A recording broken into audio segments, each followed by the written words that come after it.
Right, hello everybody, and welcome back to 40 Runs Running Club TV and our specialist Beneath the Bib one-on-one interviews.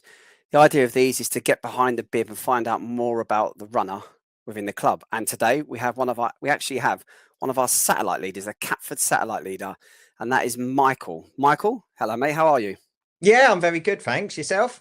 Very good. Did you have a good Christmas? Yeah, busy as always, and yeah, back to work tomorrow. So yeah, I do enjoy Christmas, but it was yeah, a bit manic. It always is, isn't it? Yeah. And then you sort of like get over it for a couple of months, and everyone's waiting for it to come back around again. Yeah, the kids will be. Yeah, definitely. Yeah. Right, mate, what we're going to do is we're going to have a little chat with you, find out a few bits and pieces about you, the sort of things that people in the community would have seen and thought, I didn't realise that about Michael. Some of the people in the community might not even know who you are, mate. So today's your platform. Tell us all about you as we get beneath the bib and find out more about you. So let's start maybe back from the beginning. Let's talk about maybe where you was brought up, where you was raised. You went to school. Did you do any sports at school? That sort of thing. Tell us a bit about the younger Michael. The younger Michael, yeah. So I was born in Croydon, moved around quite a bit, moved to Gloucester when I was very young, probably about 1 or 2. We moved back. Say, Croydon to Gloucester. I bet that was a bit of a change. It's not a very common one, no. So my dad was an aerospace engineer. So he worked, wow. So he worked. There's a company called Doughty's that was over in Gloucester. So we moved with him. And then we moved back.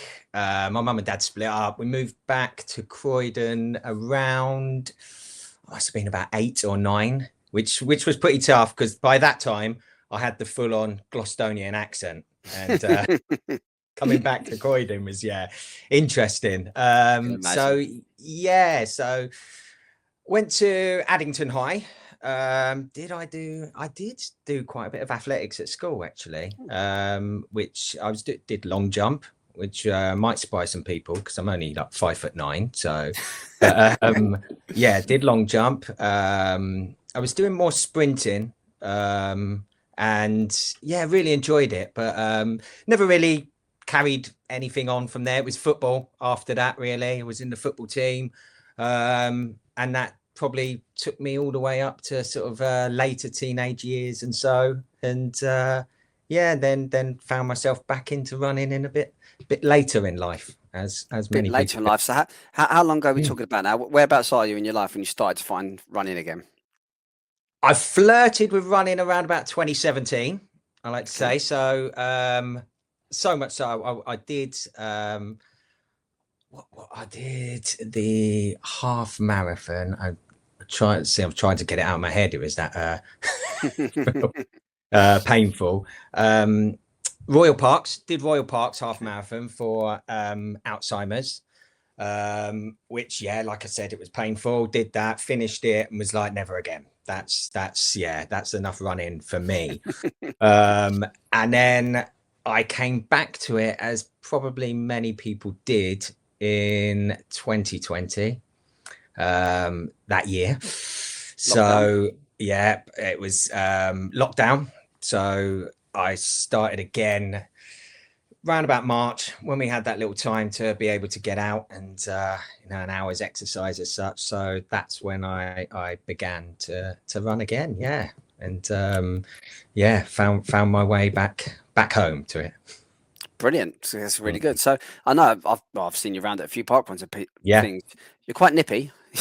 You're quite fast, aren't you? Yeah, I've built up. I wasn't at first, as nobody is really. It's kind of I built up, and I think I've got into a training plan. I did it the typical way, as people do, really. It starts off walk, run, sort of get through, and then okay, that's enough. Build up to 5K. Okay, don't need to go any further than that.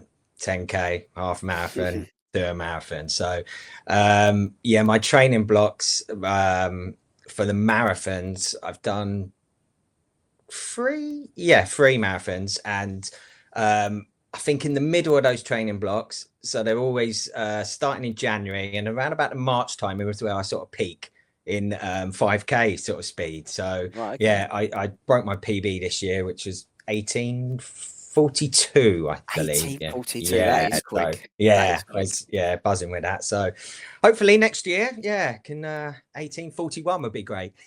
18:41 would be fantastic for the 99% of people, I can tell you that. Yeah.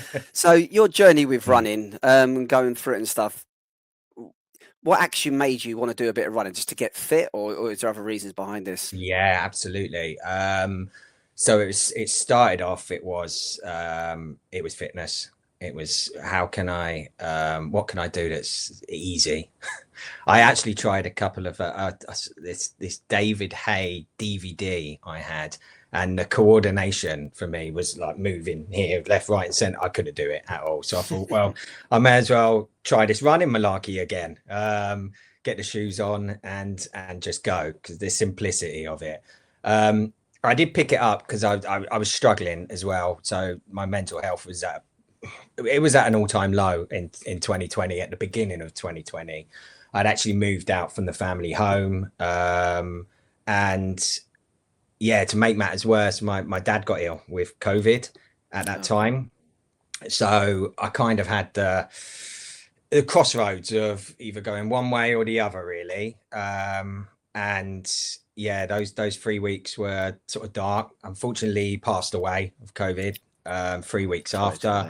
Then March, April 2020. So it was at the height of it, and that was my release, really, because there was no funeral. It was at that point where it was, you just couldn't do nothing. So it was a closed cremation, and it was very much, I had to release these feelings because they have to go somewhere. So where I was kind of blessed in a way, because where I was staying with my mum, and my dad was still in Gloucester that way.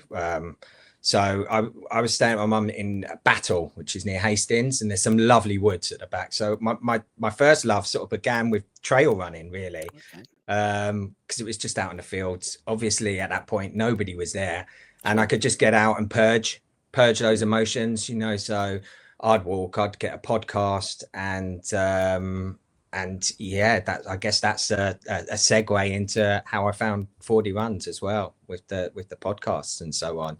So I just really learned at that point to hone in on my emotions, really, and what I was feeling. So how I had to, if I'm feeling like I just need a sort of vigorous run, go out and run. If I just need to get out and walk and run, and really sort of, as I said, purge my emotions from there, really. So and that's it just stayed with me from there. I tried so many things at that point, to, everything that was supposedly, which was good for you, I would try at that point. Like, I'd do a run, then I'd come back and I'd do a workout, I'd meditate, I'd try the cold shower, not for long. And then, running stuck. Running is the one thing that really did stick. And until this day, So when we talk about, obviously, the whole thing about your dad with COVID and passing away, that you don't need any mental health issues for that to affect you in that way, irrelevantly of that. But the fact that you actually had mental health issues, so is this something you've always been plagued with throughout your life, or is this just something that come around? Was it COVID, do you think? Was that the trigger, or have you always suffered like this? I think it was always there. Always there. My mum suffered with depression. She was a manic depressive at points, and so it was kind of always there. And at that point, at that time, I was drinking too much. I was up to silly stuff, really. So and I just never knew how to. I always think about it in a way of, if Dad never got ill, would I have carried on running, or would I have gone that other way? I don't know. I don't have the answers to that, but it's something I definitely think about quite a lot.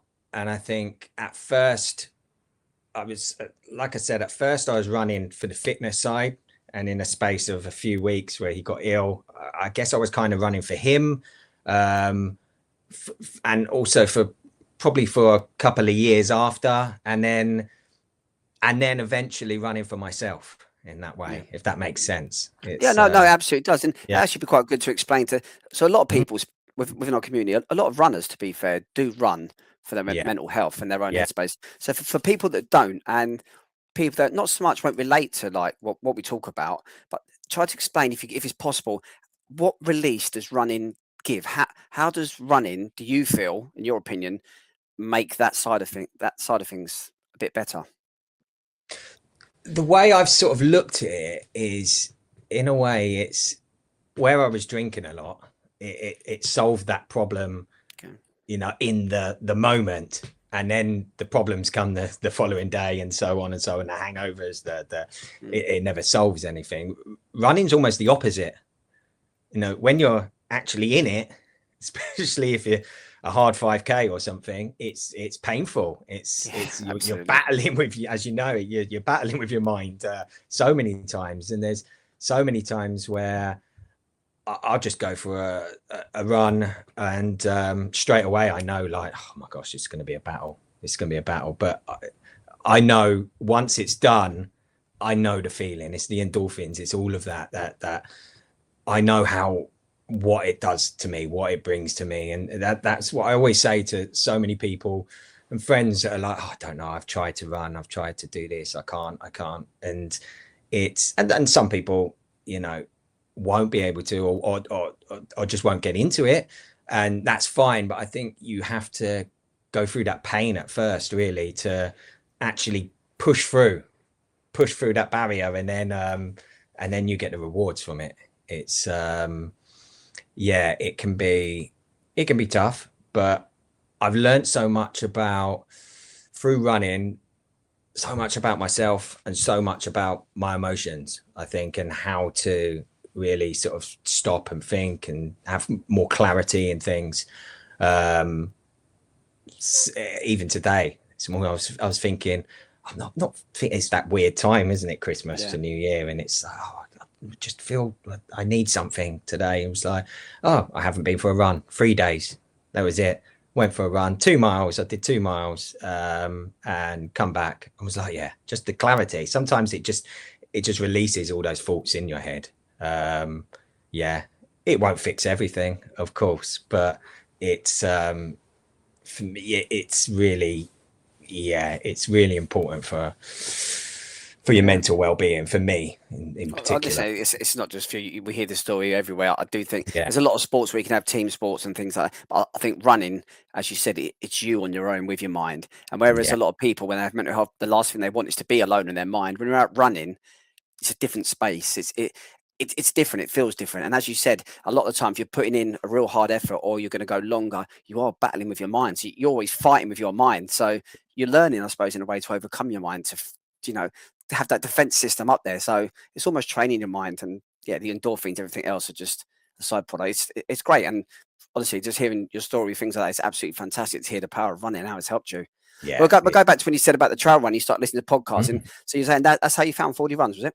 Yeah, it was. I can't really remember, but there were 3 podcasts I was listening to at the time, and I was like, right, I wanted to find something from running, which I found 40. I can't even tell you how I found 40 Runs. It must have just come to me there at that point. And there was a grief podcast I was listening to, and there was a music podcast I was listening to, which was podcast by Joe Budden. Now, I don't even listen to rap music. I just found these 3 podcasts that was like, okay, that's on for quite a long time. I'm going to click on that and just listen to that and walk, run, background noise. And, you know, the podcast from you guys was, that was the one that really stuck, because it was just, you know, it was doing what we were doing at that point, and it was in the moment of what we were all sort of going through, and you know, it just related for me. I was that sort of, like, just an everyday runner. I was just beginning here. I was just about, I took a turn to the left and just walked up a hill, and I've gone from there to being able to, in the space of 5 years, doing 3 marathons, which still, to me, it's just like, it's insane. It's insane. Well, again, and it's not just doing marathons, because that's what we're going to move on to next. The fact that within the 40 Runs community, and you contacted myself quite a while ago. Yeah. saying you'd like to take up the opportunity of being a satellite leader. Yes. So for Yeah. those of you watching this that don't know how our satellite system works, we have a number of clubs all over the United Kingdom, and we rely on absolute legends and heroes of people like Michael all over the country to take on a location and basically commit your time, you know, and be there, just be that constant for people to come to every week and advertise your group, get people together. It's a big responsibility. And so yourself, you come up and you said you'd like to start a satellite club. And I remember asking you what the area was, and you used Catford. And I was like, okay, let's go Catford. Let's see what's going there. And literally, well, I've seen you in the last, how long's it been now? A couple of years ago, was it? Yeah, it's been about 18, 19 months now. Yeah. And I've seen the group start off for a few of you, and now the group's doing fantastic. So tell us a little bit about why you wanted to start the satellite club up, and how it's going. What you It's like going about great. It's going great. I mean, it brings a smile to my face, the group. I'm just still thinking I haven't seen them since the Christmas do, actually. So that's yeah, just making me chuckle. It's it started, I think it was just a case of I think the closest was probably you guys to us, really, or Sue in London. And it was a case of just okay, well, let's just start one here if I can. You know, there's so many runners around. I was in a group as well, which was part of my daughter's school, Kilmorey Runners. We used to do the big half every year. And yeah, there was a couple of people from there that were interested. And I thought, well, let's just go for it. Let's go for it. And yeah, it's been brilliant. It really has. Yeah, I absolutely love it. You know, sometimes obviously it's tough in the weather and bits and bobs, but it makes it all worth it, even if it's just, you know, it's a cliche, but even if one person turned up, it's, to me, it's the world. It's, again, it's going back to the mental health aspect, and if I can just get one or two people out that really need it, yeah, it's so rewarding. It really is. It's great to see, actually. It's bloody hard work. So the fact you actually get something out of it is, it's absolutely fantastic. And that's what we love to see. What plans have we got for Catford then for this year? What are we going to be up to this year? Carrying on, and I guess hopefully more meetups if we can. Keep on growing. It is growing. I mean, even in the WhatsApp group, we've got about 55, 60, probably around 60 people in the WhatsApp group. So hopefully just bridging that gap with some people that are on there. We're always in contact on there as well with people. Couch to 5K, which we're looking to begin in following week. So the round about the 10th, isn't it? So because you just touch on as well. You just completed your LERF, haven't you? We went through the club. I've just completed my LERF, recently. So so that's fantastic. It's that's been brilliant as well. That's been fantastic. So just it's amazing, really. And it's good to see. You could tell. I can see. I can see it in your face. You got the smile going. For yourself as a runner for the rest of the year, what are we looking at race wise? You got anything booked in? Any plans at all? No marathons this year. None this year, so it's kind of a bit of a break there. But I have got a couple of plans. Fingers crossed. So I've got the Hastings half marathon, which was cancelled last year, and I couldn't do it in the October because I had my partner Leela. She had the Cardiff half that she ended up couldn't do it. But that's another story in the end. So I'm going to be doing the Hastings half, which if nobody's done it, I wouldn't recommend it.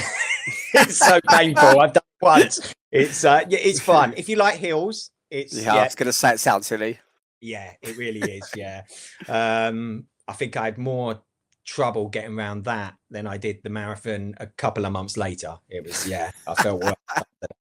So I'll stay away. I'll make a note of that one. Do not do Hastings. But it's a great community down there, so it's fantastic in that sense. And then I plan to do. I've got a Gatwick half. I'm doing for the Run Through event, and that's where I'm aiming. Fingers crossed again to see if I can go sub 90 minutes for that one. Lovely, nice. So nice. And apart from that, just carrying on with the running, carrying on with the club, and Yeah, hopefully getting Excellent. It's stronger great to and see you. stronger. It's great to see you at all the events as well. Didn't mention the fact of some of the events you've been to this year. You've helped out being with leaders of some of the groups at the Christmas lights. And it's been absolutely brilliant to have Great you on fun. board. Just tell people who, if anyone is in, what do we call Catford? South London? Southeast. Southeast Yeah. London. So if anyone's around the SE20. Southeast London or even South London, tell us Yeah. whereabouts you meet, what days and times, Michael. Yeah, so we meet at Catford Bridge Station. So at the bottom opposite Sainsbury's local. We meet every Tuesday at 7 p.m. So absolutely, come on down, join us. Message me, message Hayden, message whoever on there. And yeah, it's fantastic group. We are a great group. We usually go in and around Ladywell. So a few of us come down from Forest Hill. So if you're in anywhere in that area, pop on down and come and join us. Absolutely brilliant. You heard the man. If you're in that area, pop on down and see Michael and the crew. Listen, Yes. Michael, I just want to say a massive thank you for this. It's been absolutely great getting to know you a bit better. As you say, this was the idea beneath the bib. And I think we went beneath it quite a bit today and found out a lot more about you. And honestly, really appreciate your honesty. And I know it's not the easiest thing to talk about with a lot of people. So absolutely fantastic, mate. Great interview. Really, really appreciate that. Enjoyed that. And say, great to get to know you. Thanks very much. Really Very appreciate it, mate. welcome. Very welcome. And there we go. That's another Beneath the Bib. Keep tuned because there will be another one coming up very shortly. Thanks for watching, guys, and we'll catch up with you all very soon.